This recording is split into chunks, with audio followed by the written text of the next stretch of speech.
Hello, and welcome to the Barn and Beyond podcast, a podcast where we talk about everything barn sanctuary and beyond. Barn Sanctuary is a 501c3 nonprofit based out of Chelsea, Michigan.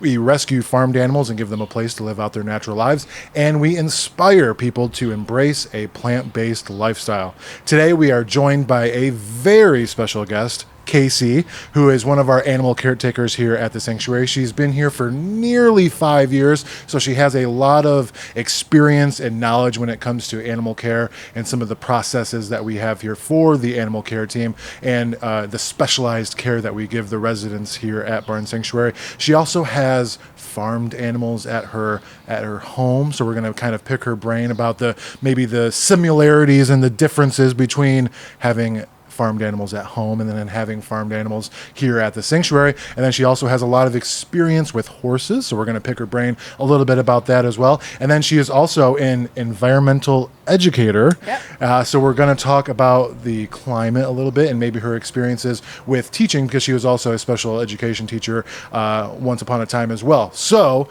first off, Casey, welcome to the podcast. Thank you. How are you today? I'm good. How are you? Good. Good. It's like you were just kind of saying, it's getting a little bit warmer. It's hot. But other than that, and having a good day. The sun isn't so bright and shiny today. It's a little overcast, so it's not making it as hot, but still a little warm. Is there anything going on today or in the recent days or weeks that has been happening with animal care? Yeah. So this summer has been hot. It's been very, very hot, and that has kind of taken a toll on everyone, staff, residents, everything.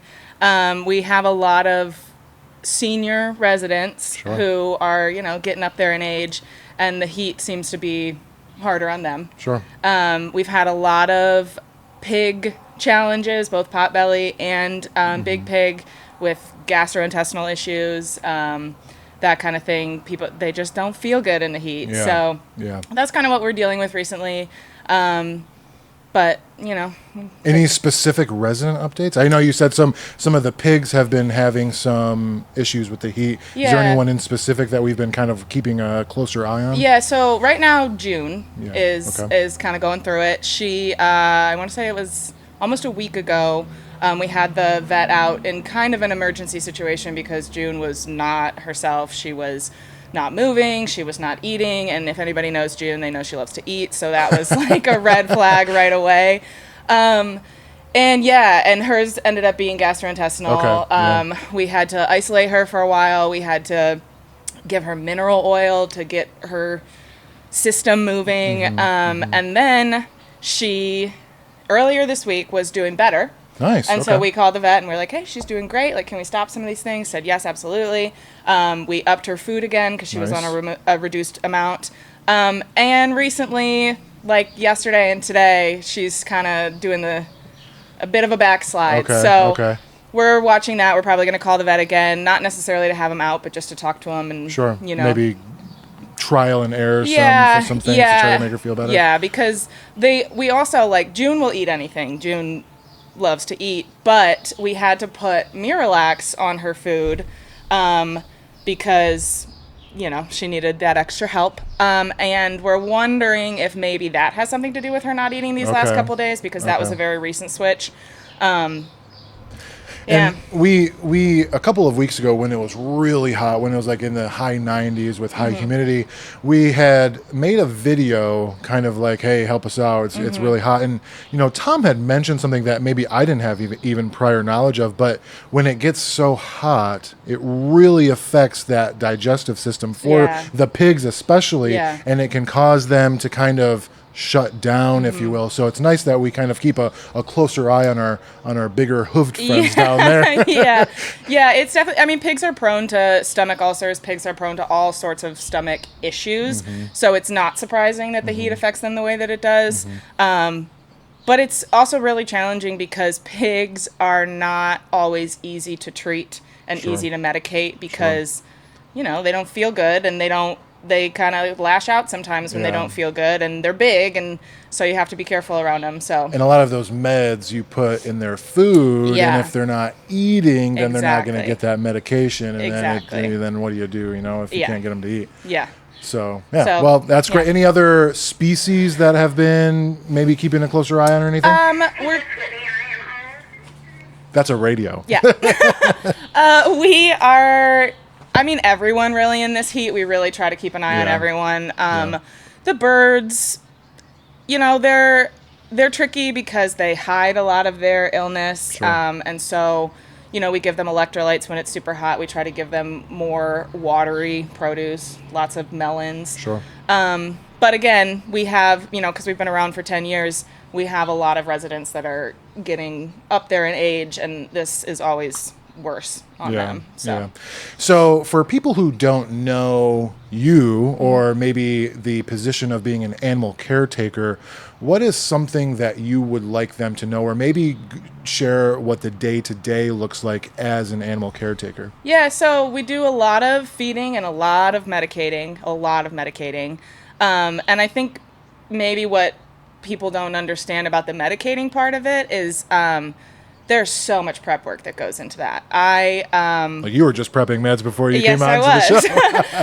I am not a math person. Math has never been my thing, but we do a lot of math. We lean on each other and have each other triple check our math because it's, there could be pretty serious consequences if you mess it up. Sure. We're compounding meds. We are trying new ones all the time, which is super challenging because you can't, ask the resident, hey, do you feel better on this medication? Or you just kind of have to see what you can see and see if it's working. Sure. But yeah, there's a lot of prep work that goes into that.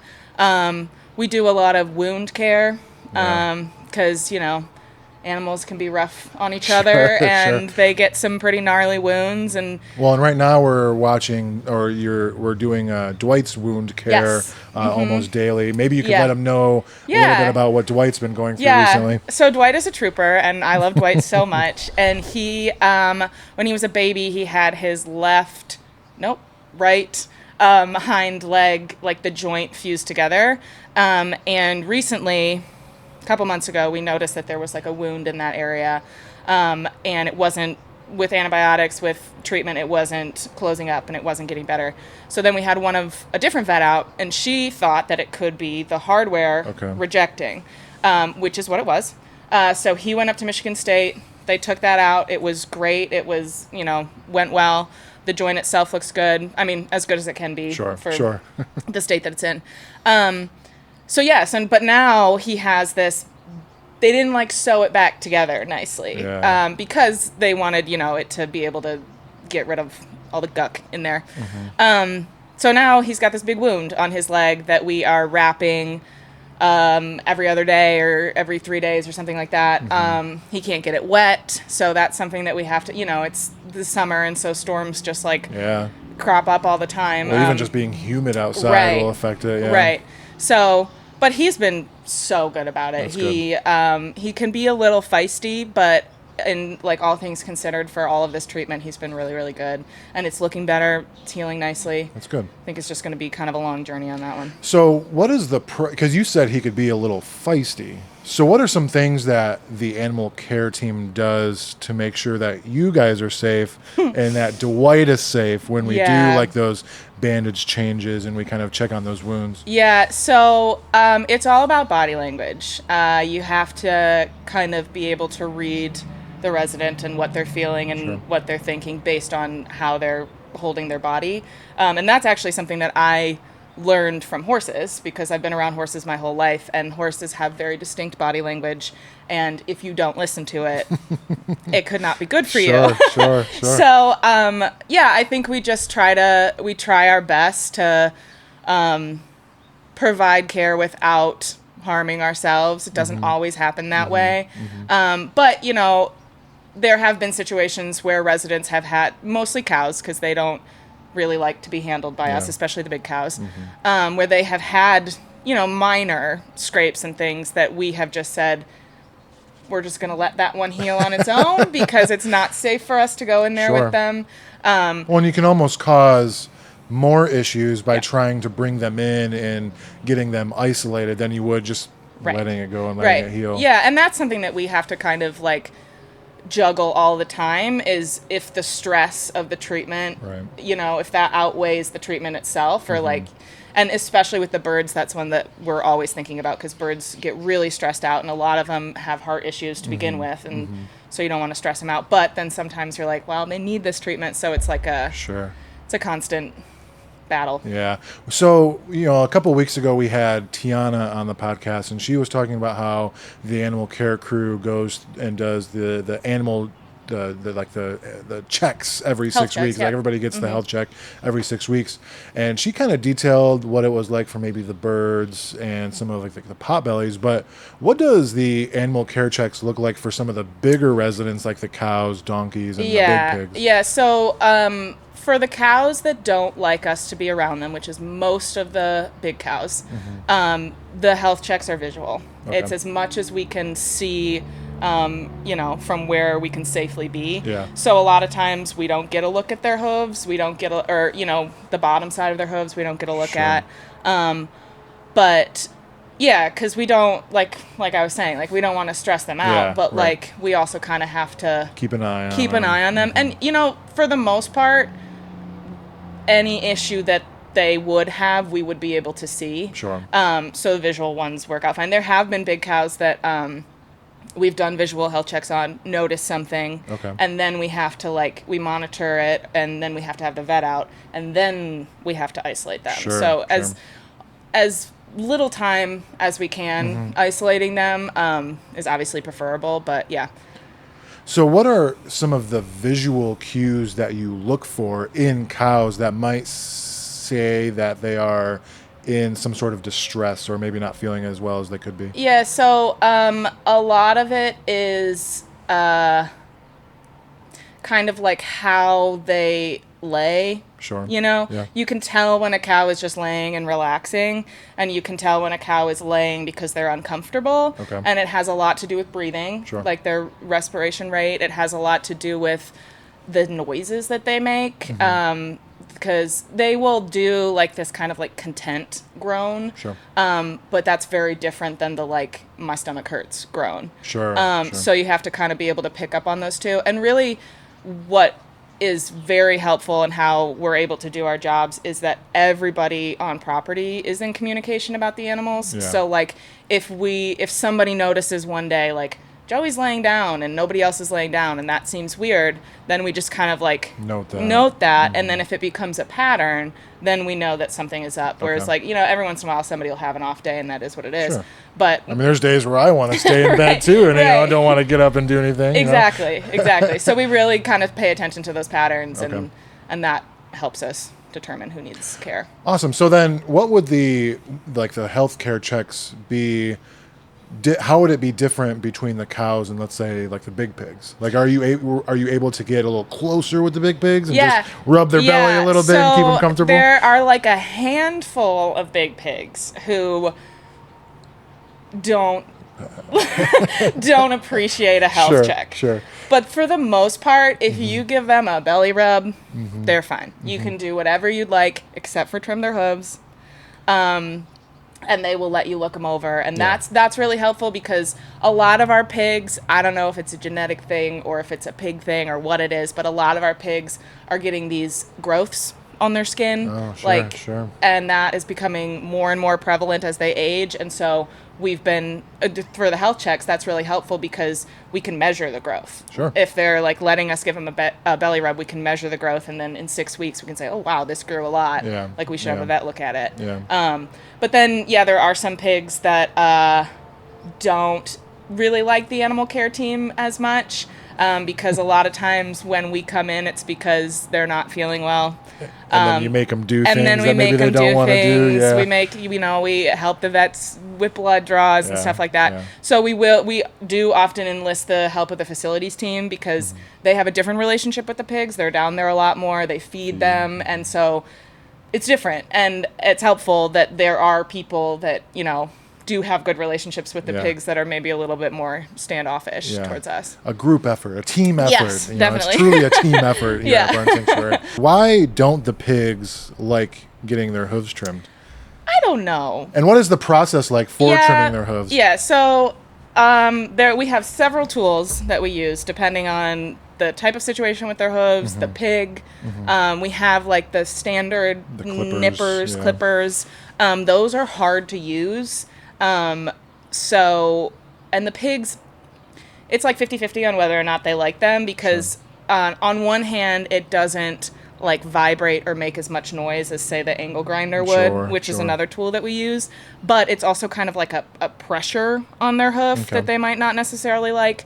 So we go in with clippers, we go in with an angle grinder, and I think that's why a lot of the pigs don't like it, because it feels weird, it's noisy, shakes their whole leg, and a lot of other sanctuaries also use those same tools, but they put their pigs in a chute to do it, and they like lift them up, so that their feet are just like dangling, and then you can do all of their feet fast.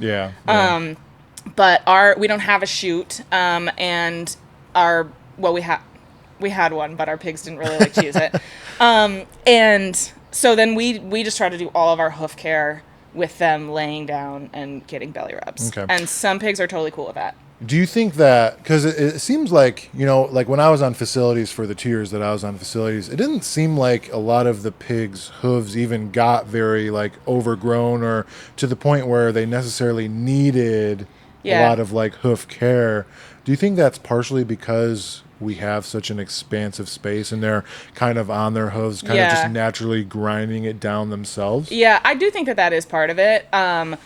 I think what we see more often is not that the hooves are long, it's that they're cracked. But that's such a hard thing to treat because once it's cracked, it's cracked. And you can't really like, you can like, trim off some of the edges so it doesn't snag on anything, but the crack is still going to be there. A couple years ago, I think, we even looked into like their food and is there some sort of mineral that they're missing because they all have cracked feet. Not all of them, but a lot. Of them, no, they're not missing any minerals.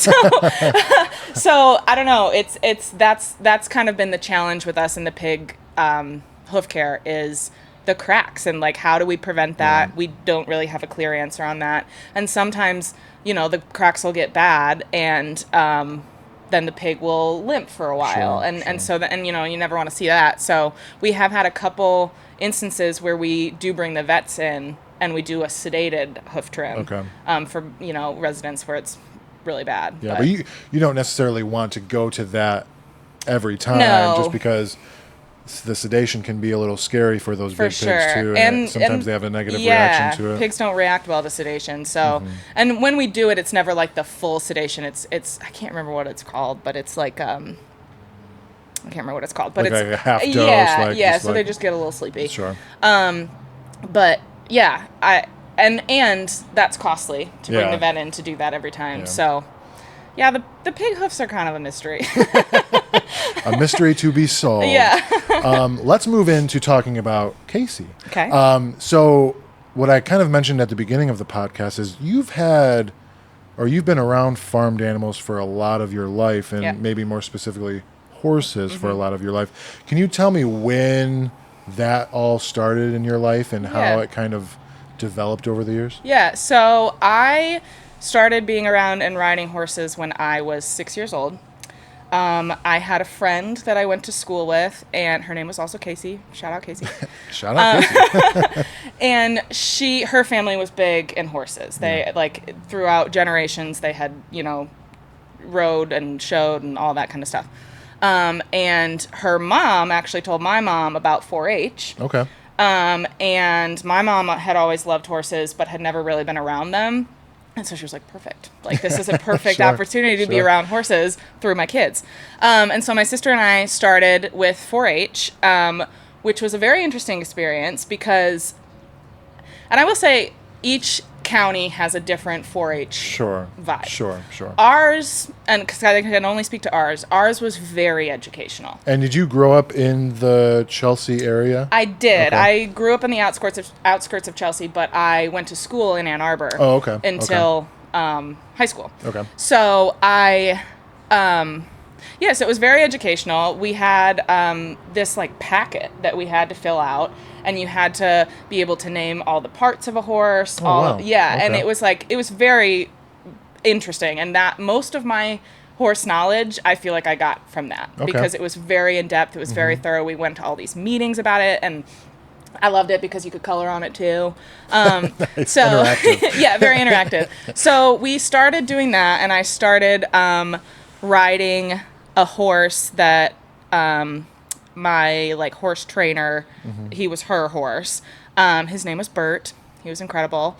And he had a pretty rough upbringing. He was a quarter horse, and he kind of came from the very, very old school thought of breaking a horse. Sure. And so for the first several years of his life, he wasn't allowed outside of a stall unless he was on a lunge line. And then they would just run him and run him and run him. He also, at some point, had his head tied in between his front legs with barbed wire. Oh, wow. Yeah.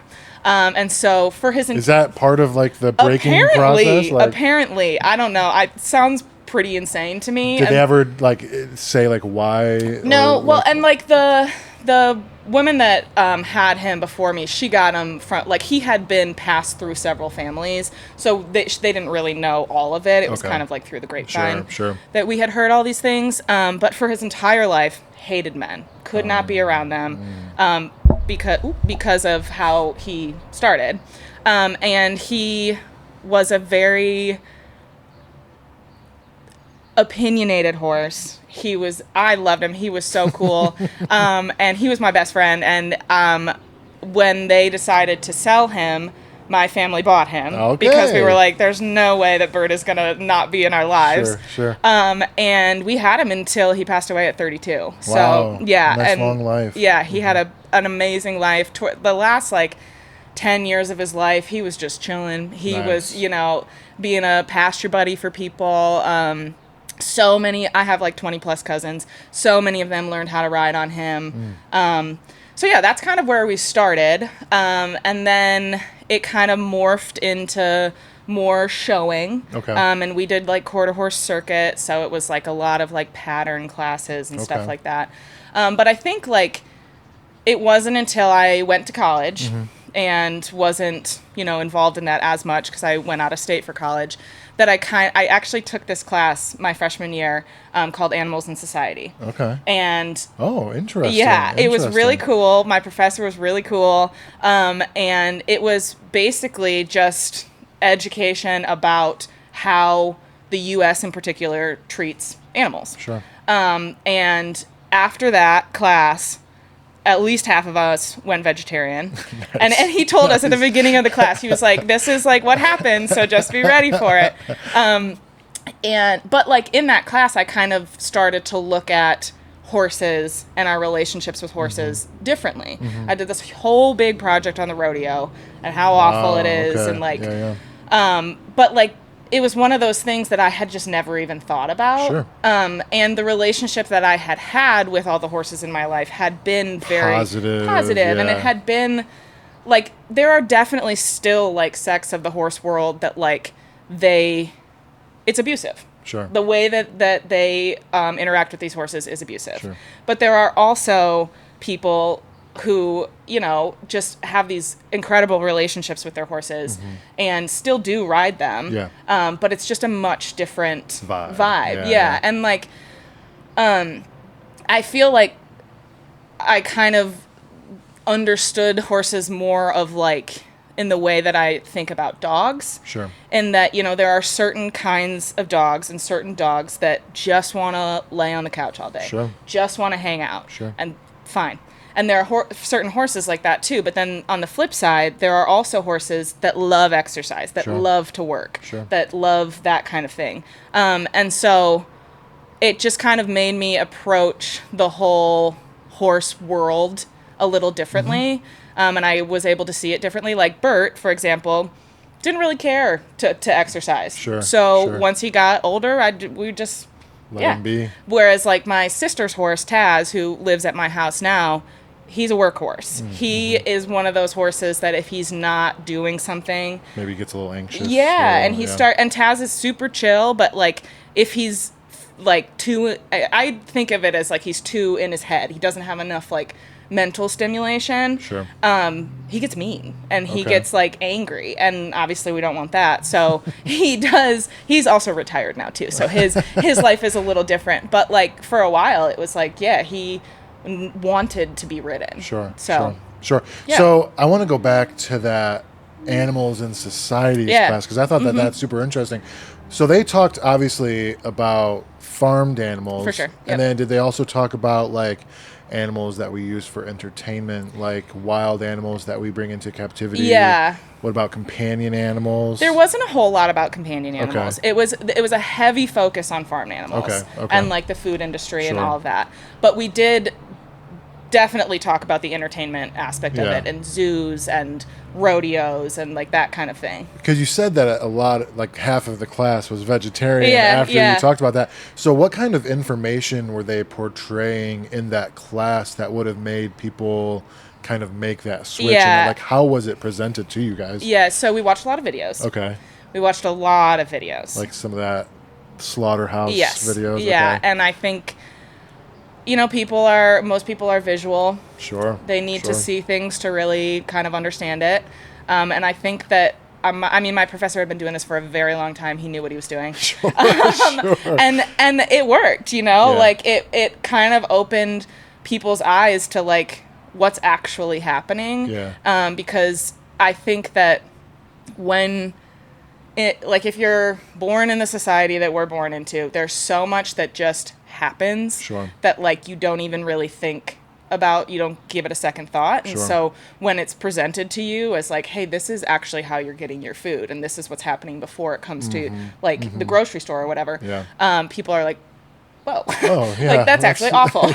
That's actually terrible. Yeah, it's interesting too, because like when I was doing a lot of the street level activism, like Right. I was doing, I don't know if you've heard of Anonymous for the Voiceless, and they stand there and they show the slaughterhouse footage and stuff, and a lot of people just don't realize, or maybe they subconsciously know, but they don't, like, it doesn't get brought out until they see it, that Yeah, someone has to die for sure. for you to have that meat on For your sure. plate. And more times than not, it's in this super grotesque way. I mean, Right. how it was killing, not grotesque, but the ways in which that we do it is so Awful. gross and Yeah. awful that, I think it surprises most people when they are exposed to that information. And then, how do you not Think about it when think you about eat. it when you Yeah. eat the next time? Yeah. Or like you would really have to Compartmentalize. compartmentalize the footage and the sites that you've seen For to sure. be able to keep going through that. Yeah. And then the amount of people that don't even know that, cows, being mammals, have to be pregnant to produce milk as well. It was insane to me when I went vegetarian, because my family never ate a whole lot of meat, but it happened every once in a while. Sure. But I fully went vegetarian during that class Yeah. in college. And it was insane to me how many of like my friends and just people in my life, just like basic knowledge of animals they didn't have. Right, Like right, I right. told people like, oh, I'm vegetarian, and my one friend was like, oh, well, can't you eat? You can eat fish. And I was like, well, no. Fish are animals. So no. And the whole thing with the cows, Yeah, and like, because for a yeah. long time before I had animals of my own and before I worked here, I had said like my dream is to like have 2 cows. I love cows. Like I want to be around cows. And almost everyone that I said that to would be like, oh, and then you can have their milk. Yeah, and then what do you do with their milk? Yeah. And I was like, well, they won't have babies, so they won't have milk. Like, what? and I have goats at home too, and people ask me that all the time about my goats. They're like, oh, like, do you like make goat cheese? And I'm like, well, they don't have babies, Yeah. so no. Yeah. So no, I don't. But yeah, it's just kind of crazy that people don't know those things. Yeah. To me, it feels like very common sense, but Yeah. I think, yeah. Well, and it's, it's something that, when we take our 9th grade biology course, like obviously they teach that, mammals produce milk for their Right. young and this and that. Right. But then, like, even myself, like when I was first going vegan, I didn't even put it together that, Right. that's what had to happen for them to produce the milk. And then all of a sudden it's like, duh. Yeah. Like that's exactly Yeah. how it would work because we're mammals. Right. Right. So it's interesting that, we learn that early on, but then when it comes to the food that we eat, we don't think about it. Send it somewhere else in our Yeah. brain, and we don't even think about it. Yeah. And then, until we take a class, or Yeah. we Yeah. see some Yahoo on the street showing us slaughterhouse footage. Right. But yeah, that's so interesting. Yeah. So then you were going to college.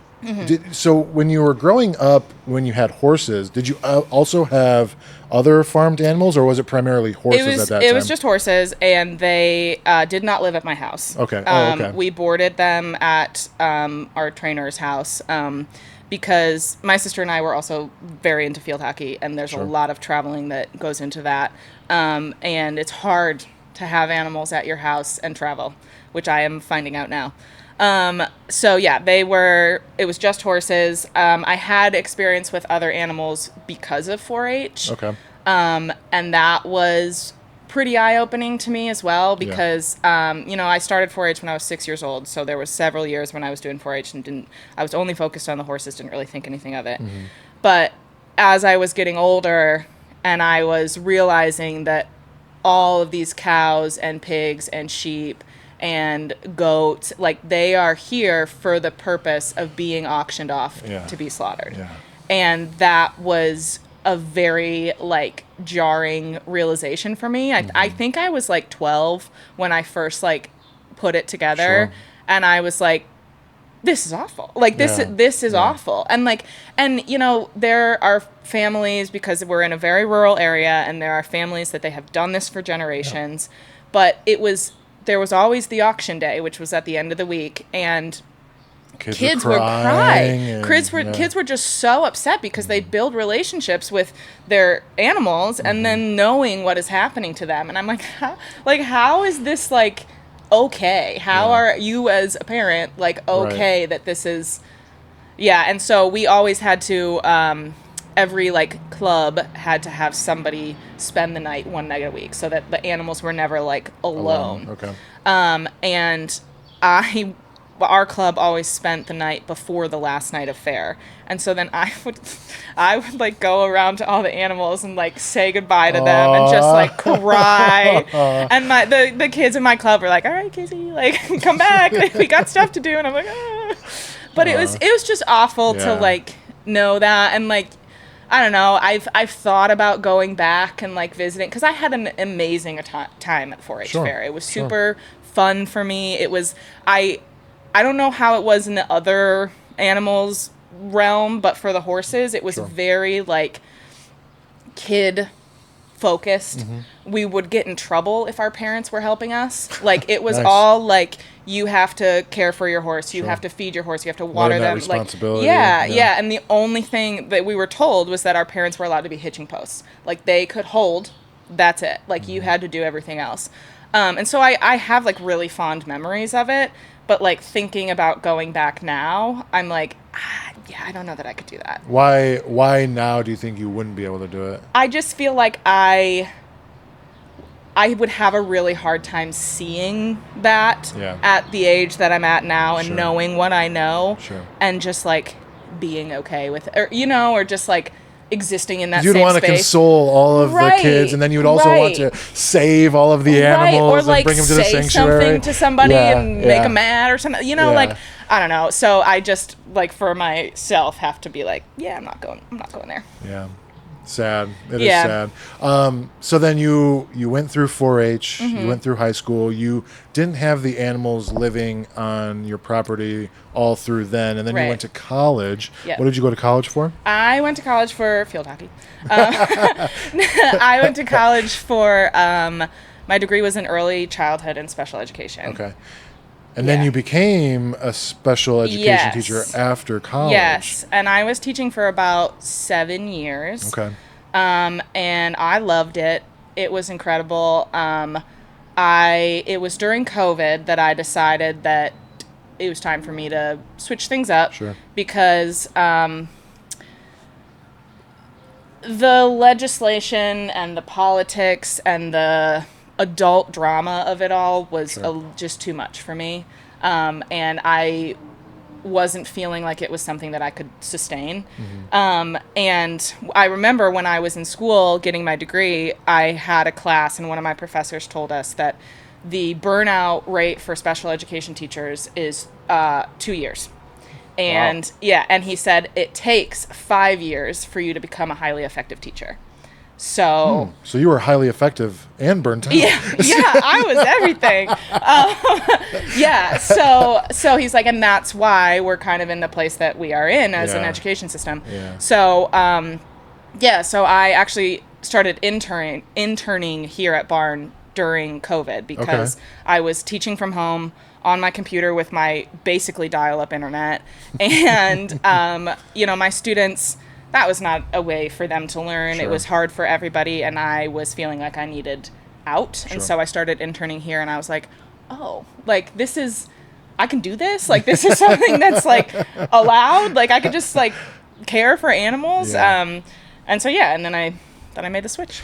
It's interesting because I have a similar experience to that. I didn't go to school for like special education, but I was doing ABA therapy for a long time, 2 years, and then that 2 years I was feeling a little burnt out, and then also COVID happened, and we were also going to do the online like teaching thing, and I was like, well, that's not going to work, and that's just going to be more frustrating, and it's just going to be harder on me. And that's when I started to kind of switch my career path, and I used COVID and the unemployment to start volunteering at Sasha as much as I could, and then I got a job there eventually, and then moved here. But it's interesting that a lot of people made that switch during COVID and started realizing that they could take their career paths in so many different different ways. And another common theme is people starting here as interns and then having it turn into a full-time position, because there's so many people that have been on the podcast, especially who have started as interns and then have worked into that full-time position. So that's interesting as well. But then at what point did you start having animals back at your home? Because now you've got horses, goats. That's it in terms of farming. Horses and goats. A dog and a cat. So then, at what point did you start bringing horses and goats to your house? So that was like 2021 or 22. I don't know. It's all blurry now. But my mom lives on 35 acres, and my parents built their house in the 80s. And I could not afford to buy a house of my own. I didn't really want to live with roommates anymore. It was a hard time to buy houses. It was a very hard time to buy a house. Still is. And so my mom and I kind of devised a plan, and we built a barn. And I enlisted the help of all my friends and my cousins, and I was still teaching at the time, so my teacher friends came over, and we built this barn. That was when I still had summers off, so it's what I did every day during the summer. But then the plan was that this barn was going to be Taz's retirement home. Okay. Because Taz is incredible, and he has done so much for so many people, and he deserves to live that retirement life. And he is doing that.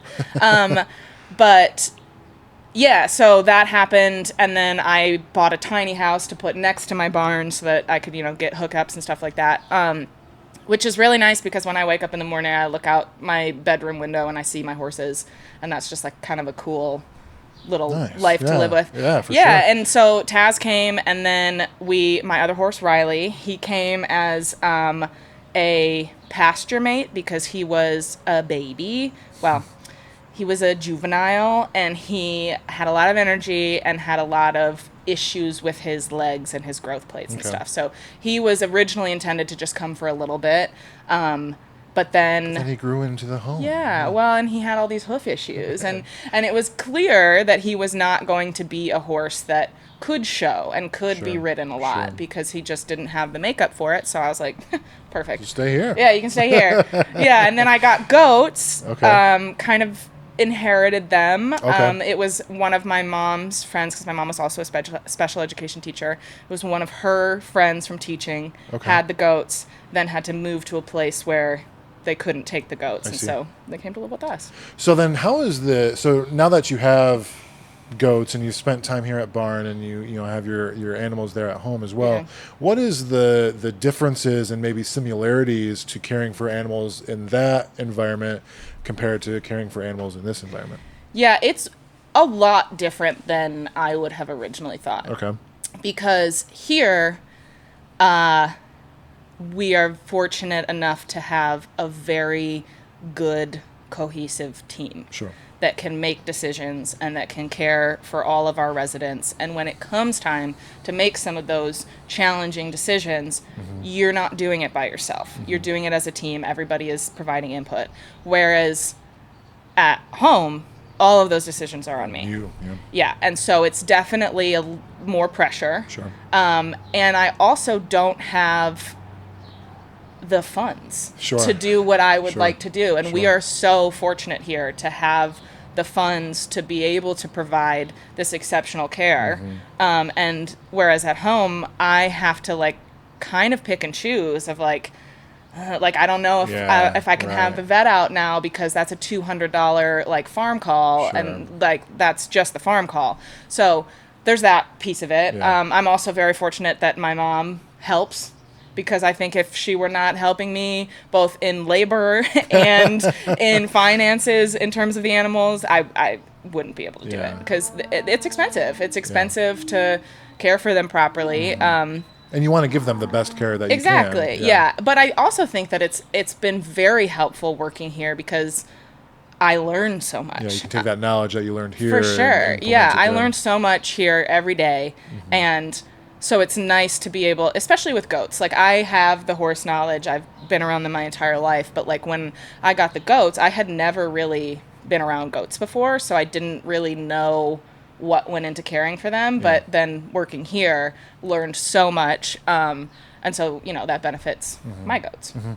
Coming from a special needs education background, how, if there are any ways, did that kind of help you when working with animals, maybe with patience and kindness and being a little bit more just maybe patient? Yeah, I think it's very similar, honestly. I think that, like you're saying, there's a lot of patience that goes into both.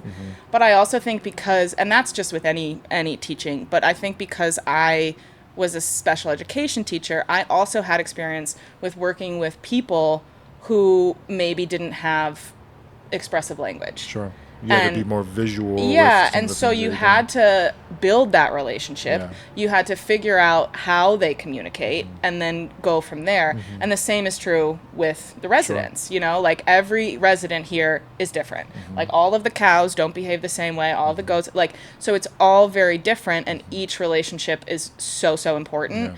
Yeah. And that's exactly the same with education. Yeah, and you have to pair with everybody. You have to gain their trust as well to be able to have that kind of mutual exchange as far as a relationship goes, and being able to educate and treat, for the residents here and stuff. Yeah, and we don't have favorites here or teaching, but, everybody has favorites. But I think it is helpful because people on our team have different relationships with different residents. Sure. So it is nice that we're able to build those relationships because, Dwight, for example, not always the nicest to people. Dwight and I have a pretty good relationship, and I am able to do things with him that maybe other people are not because of that relationship. Whereas Lyra, the pig, she didn't like me so much. But facilities and she'll flop right over for Jack. Exactly. So, but it's really nice to have that because, everybody needs that connection and it's helpful. Yeah. So you were also in school for environmental education. Yes. So what was that all about, and what was the classwork like for that, and what did you learn and take away from being in those courses? So I got my master's in environmental education really because in order to make a livable wage as a teacher, you need a master's. Okay. And so I needed a master's, and I was like, if I'm going to get it in anything, I might as well get it in something that like I'm actually kind of interested in. Sure. And I grew up in a school that was different than a lot of schools.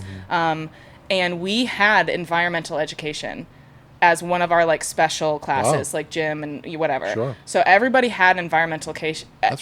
education. I wish we had that. I know. And they unfortunately don't have it anymore because of funding. But it was so nice. And it was like, you know, we learned about the water cycle. We learned about very specific to our region too. We learned about that. Okay. We also went out a lot and left the classroom and went outside. So it was something that I was always interested in. And when I thought that I was going to be teaching long term, kind of my goal was to bring that back to the school, was to do another environmental education. Yeah. And so I was doing that. I was getting that degree online while teaching. And I don't know, it was... Was it not what you expected it to be? Okay. It wasn't. It was a lot of like just reading things about like... This is, you know, what happened, like the water. I can't tell you how many times I've learned about the water cycle. I'm like, I could like recite that in my sleep. But it was like stuff like that. And it was more teaching heavy, which like I get, but like I was really interested in the environmental side of it. But what was nice is because it was an online class, so much of it was like projects that we would do. Yeah. And so then I got to pick what I wanted to talk about. And what was interesting is, like in hindsight, is that there was no mention of like the agriculture, like food, you know, animal, like there was no mention of that. Do you mind if I ask you where you went to college? So it was Concordia University, but like the Portland branch or something. Oh, okay. Yeah, I don't know, because it was one of those online ones that... Yeah. But I thought that was interesting because so much, and I would bring that up in my papers and in my things, and, you know, there was discussion about it then, but it was not really part of the curriculum. Yeah. Which... So when you would bring it up in the class, would there be lengthy discussions about it, or was it something that, oh, well, Casey's talking about it, and then they move on to something else when the next person's up? I think there was several people that would engage in it with me, but it was definitely not like something that the professor would take off on. No. And you know, there was what was interesting is, like, I don't know, because it's online, I don't know the backgrounds of any of these people that I'm in class with. You know, like, I don't know who they are. I don't know anything about them. But everybody agreed with me on, like, what I was saying. That's awful. Yeah. And they're like, well, I mean, that is, like, climate change. And I guess, and I'm like, yeah. Like, why is this not something that we're all just, like... Why isn't the instructor teaching us about this? Right. Yeah, it was very strange. But it was kind of one of those things that, like, unfortunately, I was just doing to get the degree, to get the pay. Sure. But I had, before I decided to switch gears, I had thought about an environmental education curriculum if I were able to implement it in the school that I was teaching at. And that was definitely... We weren't just touching on the water cycle. We were definitely going to touch... We were going to learn all of it. Yeah. And, like, I think, you know, and it's kind of something that we have, like, talked about here in terms of education and how it does have to be tailored differently based on age group and based on, you know, backgrounds of people. And I think that, like, what is kind of challenging is, like, it would be ideal if we could teach this to kids and change their minds, because it's so hard for people to change, and it's so hard for people to unlearn what they've spent their entire life learning. Not that it's not possible, but it's hard. And so I think it would be better if we could, you know, get them while they're young. And like, and I've often said on here too that I feel like now more than ever, parents are changing for their kids rather 100%. than the parents just forcing their kids to do whatever that they want them to do. Like so many, I've heard so many stories of, you know, when I do like activism and talk to those individuals, parents are like, oh yeah, my daughter, she's in college and she went vegan, and now I'm trying to learn how to do this so I can be better for her. And it's like, I don't know if my mom's mom would have ever said that to her, like, because my mom was vegetarian for a long time, and she talked about how tough it was because back then you're going to eat what's given to you 100%. And there's not going to be much discussion about it. Yep. But now I feel like it's kind of flipped where the kids are having more say. Maybe that's the wrong way to put it, but they're like, the parents are just more apt to make those changes for their kids. Well, they're like listening to the kids. I feel like there was there's a bigger shift in that for better or for worse. Like sometimes I'm like, all right, like, but like for the most part, it's like kids have a different outlook on life. Yeah. They haven't been through what most adults have been through. Yeah. And so they see things a lot differently. But now, to your point, like they're being listened to when they bring these things up. And I think like it's hard for parents because, and I, as a special educator, I saw this a lot. They are burnt out.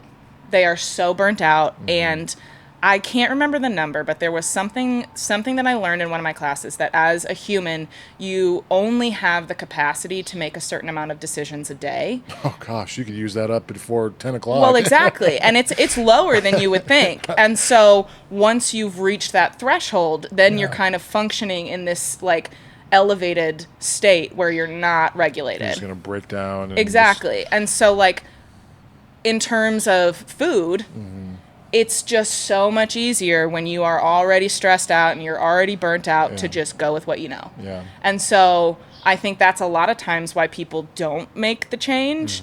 But if we can have the kids coming and saying like, hey, I think I want to try this or I want to try that, then like I think they're more willing to do it because then they're like, oh, my kid's going to eat this? Great. Like, because that's also something that they have to deal with too. And that's why I think educating people on what those simple changes looks like in their diet is so important as well. Like, when you're in the supermarket and you're looking at the dairy milks, all you have to do is take two steps to the right, and you're gonna be right there with 2 cases full of plant-based milk options. And and like the same thing, instead of shopping in the meat aisle, go to the produce section, buy some tofu or buy those faux meats, or it's just making people aware that those simple changes are out there, and educating people on where they can properly get those nutrients as well. For sure. Because I feel like that's a big part of it too.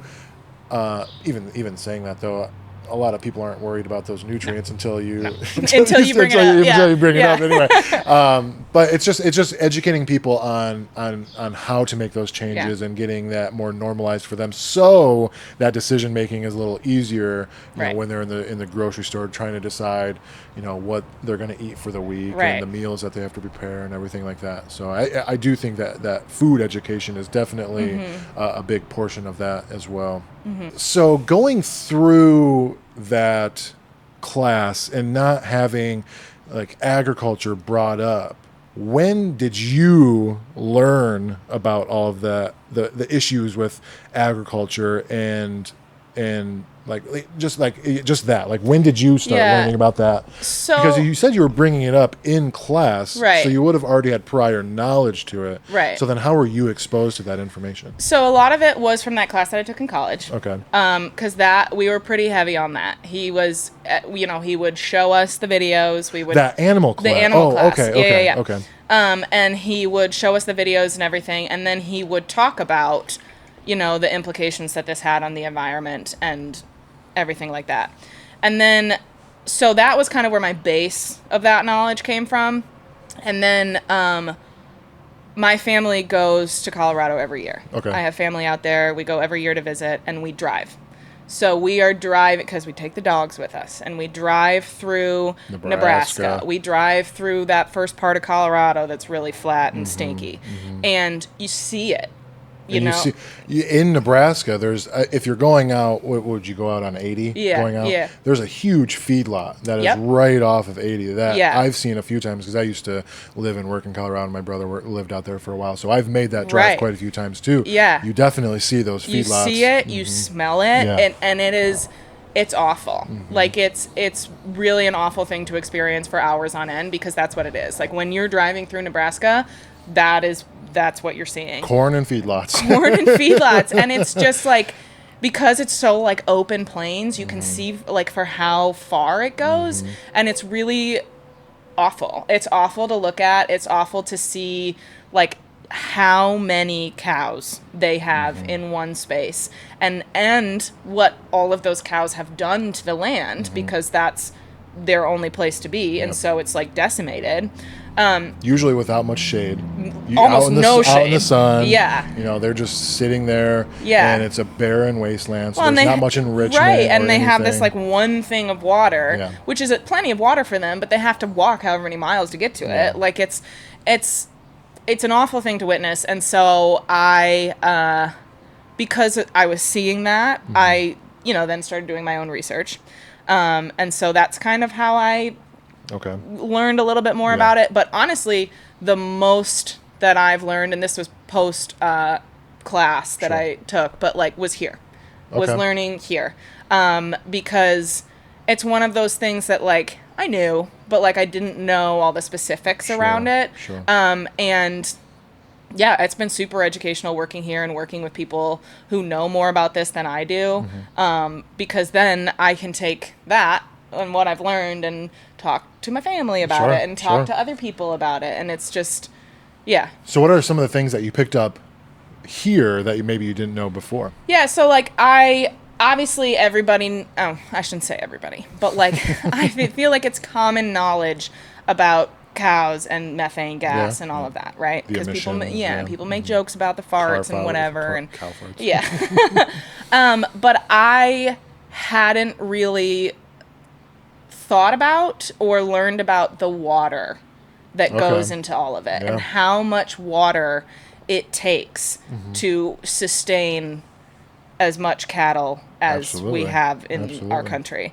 And when I learned about that, that was kind of like, oh my God, like how is this not something that we're talking about more? 1,800 gallons for a pound of beef. Right. Like that's crazy. Yeah. It's crazy. And like, It's an insane ratio. yeah. And I think, people don't think about water as much as they should. Yeah. And they don't think about, it isn't an unlimited resource. Like, we got to watch what we're doing with this Yeah. water. And We are in a closed system. We're not getting water Yeah. from outside No. anywhere. What we have on Earth is what we have. Yeah. Well, and I feel like especially coming from Michigan, when we do have so many The Great lakes, Lakes. people are like, oh yeah, there's water everywhere. And Yeah. it's like, yeah, but like, Okay, but even to that point, like that's a quarter of the world's fresh water just right here. Right. So like that should point to, yeah, it's a finite resource Yeah. that could run out one day if we're not careful. For sure. Well, and I again, like kind of learned of this stuff like kind of peripherally, because I grew up in Ann Arbor and I grew up with a lot of activism in many different realms. And I remember to this day, one of my best friend's moms went to this protest about Nestle and they're stealing the water. and the water and the Great Lakes. And that was the first time I learned about that. But like I was around a lot of people that were very active in like protesting.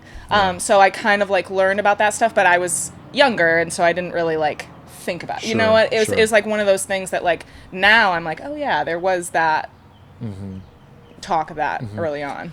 And a lot of people I feel like as well, when they think about like water use in animal agriculture, it's very surface level, like, oh, it's just the water that the animals are Need drinking. to drink, yeah. But it's that plus all of the water that's used to grow the crops that Right. are used to feed those animals. Right. And in post-production, there's a lot of water used. And, all throughout the entire system from birth to slaughter and then thereafter Yeah. is so water intensive. And that's for all of the animals. It's not just cows. Like, pigs are pretty water intensive too. I mean, chickens aren't as water intensive, but Yeah. even so, Still, a lot yeah. of crops are used to, feed those chickens and stuff too. So, from top down, huge water user Yeah. animal agriculture is. And then when you think about also the land use portion of it, what is it like? It's like a 14-to-1 ratio where if you, what is it? It's, you use 14 times more land feeding that cow and then feeding it to humans than you would if you were just to use that crop land to feed humans directly. Yeah. And it's like we use 45% of the Earth's crop land to grow crops for animals, but then that only gives us 18% of global calories, which is a bit skewed as well. So, you know, and I think the UN has a stat where it's like if you could let 75% of that cropland, or not even just cropland, 75% of land that's used for animal agriculture, that's pasture land and cropland, go back to natural growth and rewild it. And then with that remaining 25%, grow crops for humans, and we could feed 3.5 billion more people.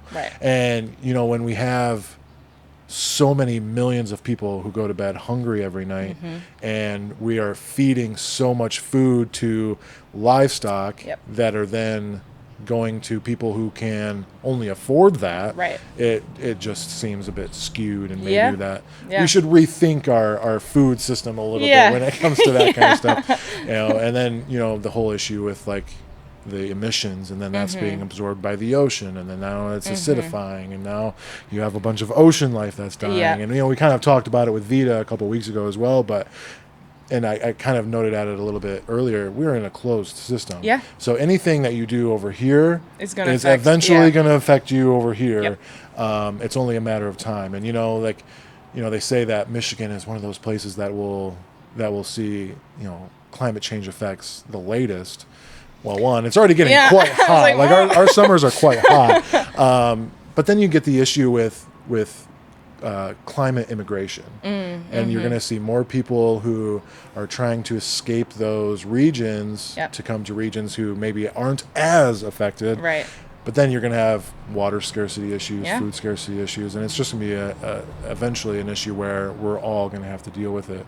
So we might as well just do something now. So then we don't have to get to that later. Was there anything else that you learned during that class? Not even maybe specifically about animal agriculture affecting climate, but just the climate as a whole that maybe some people don't necessarily know? So it was kind of in pairing with that class, and then also when I brought animals to my own land, that I learned so much more about hay and like that whole system. And because I have always lived like in the woods with a hayfield. Like we have a hayfield, we've had it hayed my entire life. Like, so it's just always kind of been there and not something that I really paid attention to. And it wasn't until like recently that I learned about everything that goes into a hayfield. And like, if you wanted to, you could just kind of let it go and it would be okay, but it wouldn't have the same nutrients that it really needs for animals, right? So you have to like maintain this like ecosystem kind of. And so like now we've had our soil tested a bunch, which is really great because Michigan State University lets you test your soil. I'm pretty sure for free. Don't quote me on that, but I'm pretty. If it's not free, it's very, very cheap. And they like come out and they test your soil, and then they tell you like what it's lacking in. Like it needs, you know, more nitrogen, or it needs more of this. And so like after learning that and after testing that, then we have been able to treat our field differently. And now that I have animals of my own that produce their own manure, I can fertilize the hayfield all off season, which it wasn't getting before, but it helps like so much. And, you know, they are eating that hay. So it's all just kind of like going, it's recycling into it. And we use wood shavings for our bedding, and so then that goes out there too, and that's also helpful. So it's just been like learning about like everything that goes into crops was super interesting for me because, you know, I live out in farm country, and so I've noticed but not really thought about the fact that all the fields around me are not constantly growing the same thing. Like 1 year it's soy, 1 year it's corn. Rotational. They rotate things. And so learning the science behind that was pretty interesting because it just makes a lot more sense now. Sure. And it makes sense why, for a while my field was pretty like barren because it wasn't being fertilized. It wasn't being treated with, we don't treat it with like chemicals or pesticides or anything, but we treat it with like lime and we treat it with that kind of stuff. So, the science behind crops was super interesting. Yeah.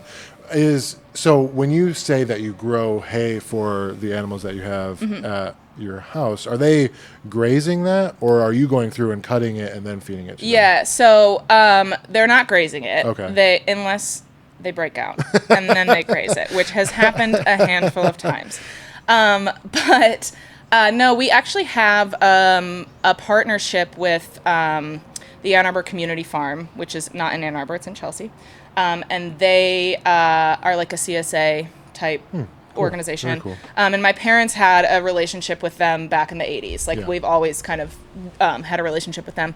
But they help us coordinate with a local farmer, and he cuts the hay for us because maintaining that farm equipment is a lot of work and very expensive. So we have a very nice system where we have a relationship with local farmers, and it's been different farmers over the years, and they will cut it, and then the community farm houses a lot of it, but then I take what I need for my animals. So it's like this whole big partnership. So the animals that you have don't eat all of what you have as far as. So they take a portion of it. They take a portion of it because they have cows and goats and sheep over there that they feed it to. But it works out really, really nicely. And I have learned a lot from the farmers, like the local farmers in the past several years, because this is what they do for a living. They know the ins and outs. It's a very kind of like close, tight-knit community. And so we've asked so many times, and they're all very nice. They want to educate, they want to help. And so there have been so many different things that we've been like, oh, hey, do you know anybody that will put siding on a barn or something like that? It's a community of people that are helping each other out, even though we might not all have the same beliefs or outlooks on things. It's nice to have those relationships and to learn from people as well. Alicia touched on it when she was on the podcast as well, about how sometimes you have to rely on the knowledge of those farmers, especially when it comes to animal care, the feed that we feed the animals, and just overall knowledge, because they, like you said, have been doing it for so many years and have so much knowledge about it. And I think what is important to note as well is that if we want to create systemic change and positive change in the future, those are also the individuals that we're going to have to work with, because those are the farmers who are going to be in the fields and working the land and being kind of at the forefront of the change that we want to see as far as food system changes. And so I think it's Mercy for Animals has a great program that they run where they kind of incentivize and teach people how to switch from animal farming to then growing plant crops for humans and stuff like that. And it just points towards to be able to make the change that we want to see as far as the environment goes, as far as even animal welfare, anything like that. You have to work with those people and have good relationships with those people. And one side can't be demonizing to the other, because at the end of the day, we all want the same thing too. We all want a healthy environment to be able to live in. We all want food on the table. We all want animals to be treated as great as we can. And so you have to have those relationships with those farmers and those individuals in that system. And I've had conversations with them before about, because they'll come and they'll ask about my animals, and they'll be like, oh, it's the horses, they don't really ask much about, but the goats, they're always very interested in, do you breed them, do you sell them, all of that stuff. And they're always very receptive to how I explain that they are just parts of my family. They are my children, and they are here to live their best life, and they are here Well, and if you were to talk to a lot of farmers, I think they would say the same thing about Yeah. their animals too. Yeah. It's just that there's that little piece that's different. that is a little different. Yeah. And there's so many stories of farmers who one day it just clicks. Yeah. And like I can't remember what the documentary is called now, but I watched a documentary about a goat farmer. He was working a goat dairy, and he always said he would cry so much the day that he had to send his goats to the slaughterhouse because they were a part of his family. And then one day somebody, I think, talked to him about it and pitched the idea of creating a sanctuary for them. And then he was like, "Oh, well, that sounds like a great idea. I could do that. Yeah. The goats are like he said, they're part of his family, and he feels so sad. And being able to learn about a different way of being able to view the animals and to see them as individuals who are part of the family instead of individuals who are part of the family until they're not. Yeah. It goes a long way. Yeah. And I think that if you were to talk to most farmers, they'd probably say that same thing. Well, and I think it's hard for them too, especially these farmers that they're generational farmers. This is what they've done their entire lives. Down to them. Yeah, and it's also their income. Like this is how they make money to survive. So for us to like tell them like stop doing that. Or they're like, okay, well then where am I going to get all this money from? And so it's like it's that like shift of how things, because like I had a couple years ago actually, I woke up in the middle of the night and my tiny house was surrounded by like 30 cows. It was terrifying until I realized that they were cows, and then I was like, oh, okay, it's fine. There's all these eyes staring at me. Yeah, it was actually so scary. But they had escaped from a farm down the road. Yeah. And, of course, it's the middle of the night, so we're calling all the farmers that we know, and like nobody's answering, and then thankfully farmers start working at like 4 a.m. So they then started returning our calls, and it turned out it was this one guy down the road, and he came like immediately and was so concerned. Like he was so concerned about the cows. He was like, how did they get here? Are they okay? And like really concerned about getting them back. And so even though I know what their fate was, it was nice to see that he cared. And like even in the way that he got them back to his house, like people are awful to animals and how when they're trying to get them to do something that they don't want to do. And I didn't see any of that. I didn't see any of like cattle prodding or anything like that. It was very much like all right, guys, let's go on home. Go. Field trip's over. Yeah. So that was nice, but then you do think about like what their fate is, and that that's sad. It's sad. Yeah. But and that speaks to the importance of organizations and maybe even governments coming in and helping people realize that maybe that isn't what they have to do, especially if they've if it's a farm that's handed down to them from for generations. Right. Like I said, the Mercy for Animals, they help people switch over. They show them what they can do with their land, and they'll give them like an entire plan, like a action plan on how to convert from, let's say, cattle farming to maybe mushroom farming or like just some sort something of plant else. agriculture, so that they can keep the income coming, but they don't necessarily have to have it done on the backs of their family members per se. Right. What is something, Casey, that you want the listeners to take away from this conversation here today? That's a good one. I think that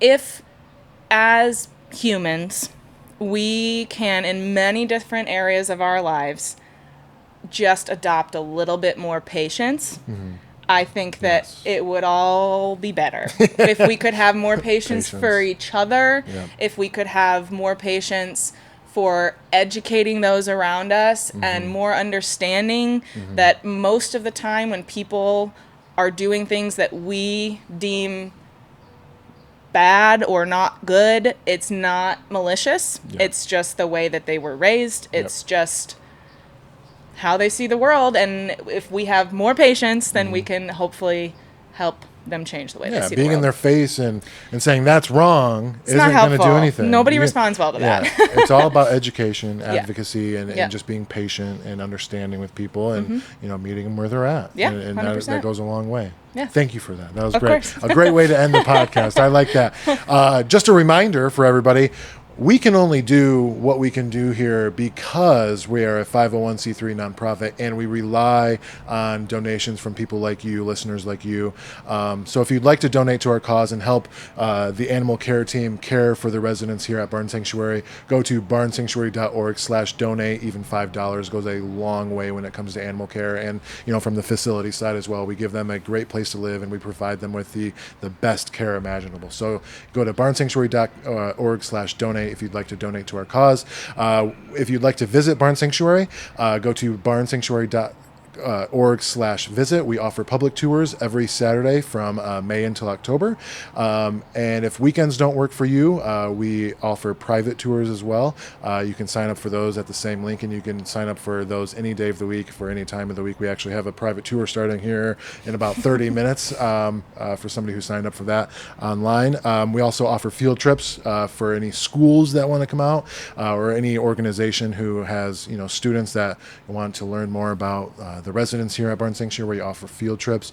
We also offer group tours. So if you have like an organization or a company that you want to come out and spend time with the residents here, you can sign up for all of those at barnsanctuary.org/visit.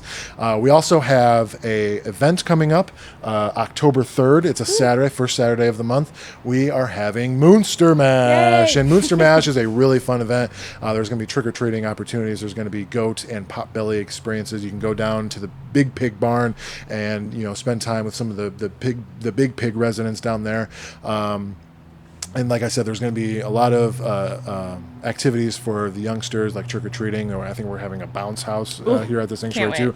There's going to be plant-based food trucks. There's going to be a lot of great events happening. So that, once again, is Saturday, October 3rd, Moonster Mash from 12 to 4 p.m. You can sign up for that at Eventbrite. Just search Barn Sanctuary, and it'll pop right up. Even if you search for Moonster Mash, I'm sure it'll pop right up, because I don't know if there's very many events that are called Moonster Mash. Let's see, any other announcements that I'm missing? If you'd like to volunteer here at Barn Sanctuary, we are always open to having new volunteers, because when we have those volunteers come in, it frees up time for the facilities crew to do more of that facilities work and improving the barns, some of the fencing, and providing the best spaces available for the animals. And then in return of that, provides more time for the animal care to do their jobs as well. And so if you would like to volunteer and help us in that way, you can go to www.barnsanctuary.org/volunteer, and you can sign up there. We have 2 orientations that we'll put you through to kind of teach you how to clean, what we look for, and we're not just sending you out and telling you to do this. We will teach you how to be a successful volunteer here at Barn Sanctuary.